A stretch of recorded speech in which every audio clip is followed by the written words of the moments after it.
শিলাইদহ রবীন্দ্রনাথ ঠাকুরের কুঠিবাড়ি কুষ্টিয়া জেলা শহর থেকে প্রায় ৭ কিলোমিটার দূরে অবস্থিত। কবি তার জীবনের একটা দীর্ঘ সময় কাটিয়েছেন এই কুঠিবাড়িতে। 1889 সালে এখানে জমিদার হিসাবে তিনি আসেন এবং 1901 সাল পর্যন্ত জমিদারি পরিচালনা করেন। তেই দেখা যাবে একটা মাঠ এবং তার ডান পাশে ভিআইপি বাংলো, মঞ্চ এবং বাম পাশে আছে পুরাতন বাংলোগুলি।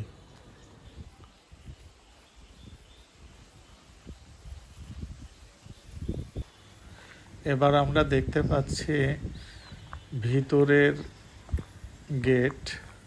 এই গেট দিয়ে যাচ্ছি আমরা। সামনেই সেই ঐতিহাসিক বাড়ি যেখানে কবিগুরু রবীন্দ্রনাথ ঠাকুর বসবাস করতেন। সামনে অনেক সুন্দর ফুলের বাগান।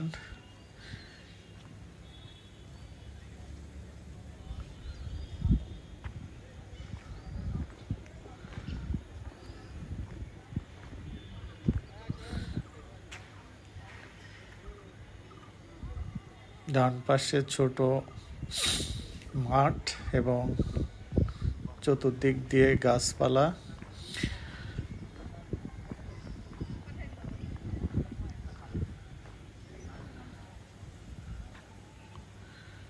এবার আমরা কুঠিবাড়ির চতুর্দিকে দেখতে পাচ্ছি।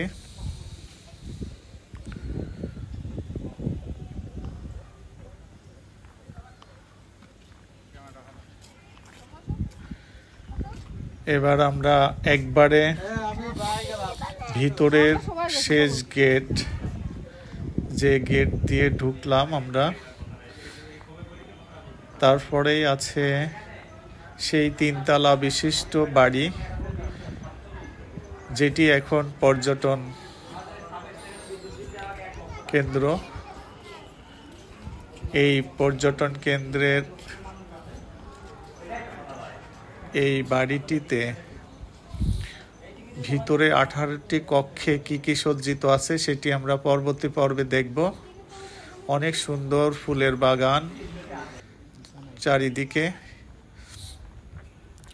এবার আমরা বাম দিকে যাচ্ছি, অর্থাৎ পশ্চিম দিকে, যেখানে রয়েছে অনেক ফল এবং কাঠের বাগান।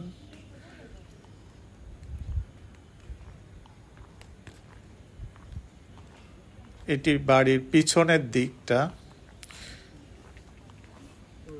এখানে অনেক দর্শনার্থী আসে, যারা বিভিন্ন জায়গা ঘুরে ঘুরে দেখেন।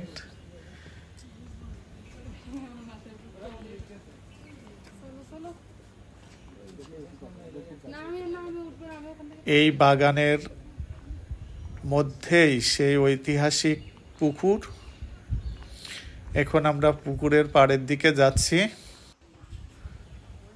তারপর এই পুকুর ঘাটের ডান পাশে আছে সেই বিখ্যাত বকুলতলা। এই সেই বকুলতলা, যে বকুলতলাতে এখনো গান পরিবেশন করে স্থানীয় শিল্পীবৃন্দ। আমরা কিছু শিল্পীদের দেখতে পাচ্ছি এবং একজন যন্ত্রসঙ্গীত পরিচালনা করছেন। আজ এ পর্যন্তই। আগামী পর্বে আমরা দেখব রবীন্দ্রনাথ ঠাকুরের সেই কুঠিবাড়ির 18টি কক্ষে তার ব্যবহৃত জিনিসপত্র এবং বিভিন্ন তথ্যাদি।